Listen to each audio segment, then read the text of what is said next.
خدا کی قسم ان الفاظوں نے میرے تو دل کو چیر دیا۔ آپ کا مجھے پتہ نہیں کہ آپ کا دل چیرتا ہے کہ نہیں چیرتا، البتہ میرا دل چر گیا ہے۔ سب سے پہلے لاکھوں کروڑوں درود آپ صلی اللہ علیہ وآلہ وسلم اور آپ صلی اللہ علیہ وآلہ وسلم کی آل پاک پر۔ میرا کیا ہے، کل چلا جاؤں گا، لیکن پاکستانیوں کے مستقبل کا مسئلہ ہے اور کیا کروں، میں لڑتا رہوں گا، پیچھے بالکل نہیں ہٹوں گا، جو ہوگا دیکھا جائے گا۔ پاکستان کی سب سے بڑی عدالت نے مجھے انصاف دینے سے روک دیا، کسی سے میں انصاف کی امید رکھوں؟ عمران خان۔ جو ظلم ہمارے ساتھ کیا گیا یہ میں کبھی نہیں بھولوں گا۔ عمران خان، قوم سے کہوں گا آپ کا کپتان بے وفائی نہیں کرے گا، مر جائے گا لیکن ڈیل نہیں کرے گا۔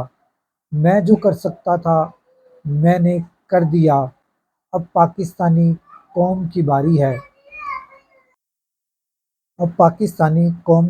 ہے۔ ان کا میرے ساتھ سیاسی مخالفت نہیں ہے، کوئی ذاتی مخالفت ہے جو میرے ساتھ یہ کر رہے ہیں۔ یہ عمران خان کا کہنا ہے۔ میری پارٹی کے لوگوں کو مارا گیا، بہت بری طرح میری عوام پر بری طرح تشدد کیا گیا، مجھے رات کو نیند نہیں آتی، میں کیا کروں؟ ملک کو مافیا لوٹ رہے ہیں، میرے ساتھ، میری پارٹی اور عوام کے ساتھ کتنا ظلم ہوا۔ عمران خان۔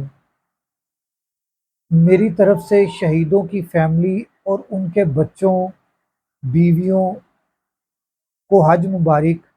شہیدوں کے چند نام انہوں نے لیے عمران خان نے، جس میں ارشد شریف کا نام سب سے پہلے، ریحان زیب کا، عمار فاروق کا، ذیل شاہ کا، 25 مئی 2022 کے فیصل کا، اور دیگر شہداء کو حج مبارک ہو، شہداء کی فیملیوں کو حج مبارک ہو، اور سلام ہے انہیں، اللہ سب شہیدوں کو جنت الفردوس میں اعلیٰ مقام عطا فرمائے، آمین ثم آمین۔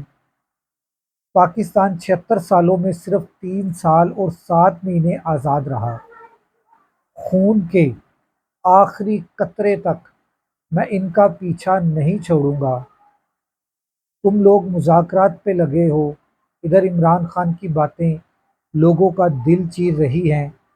یہ تمام باتیں جو ہیں، عمران خان نے آج غیر رسمی گفتگو کی میڈیا کے ساتھ، اس میں عمران خان نے یہ باتیں کی، انہوں نے پھر ملک چلانے کے لیے مزید ٹیکس لگا کر عوام کو خون چوسنے کی بجائے ملک چلانا ہے تو حکومتی خرچے کم کرنا ہوں گے، ملک چلانا ہے تو فائنانشل ریفارمز کرنا ہوں گے، ملک چلانا ہے تو ایکسپورٹس بڑھانا ہوں گی، ملک چلانا ہے تو حکومتی اداروں کو ڈیجیٹلائز کرنا ہوگا تاکہ کرپشن ختم ہو، ملک چلانا ہے تو اندرونی معیشت کو سہولیات دینا پڑیں گی تاکہ ملک کے اندر کی معیشت بہتر ہو، ملک چلانا ہے تو ایف ڈی آئی کے پیچھے بھاگنے کی بجائے پاکستانی کاروباریوں کو سستی بجلی دینا پڑے گی تاکہ پروڈکشن سستی ہو اور ایکسپورٹس بڑھیں، ملک چلانا ہے تو کیپٹل مارکیٹس میں ریفارمز کرنا ہوں گی تاکہ ملک میں فقط 3 لاکھ لوگ اسٹاک مارکیٹ سے مستفید ہونے کی بجائے 10 کروڑ مستفید ہوں، ملک چلانا ہے تو پروگریسو ٹیکس سسٹم لانا ہوگا، نہ کہ سارا ملبہ پرانے ٹیکس دہندگان پر ڈالیں۔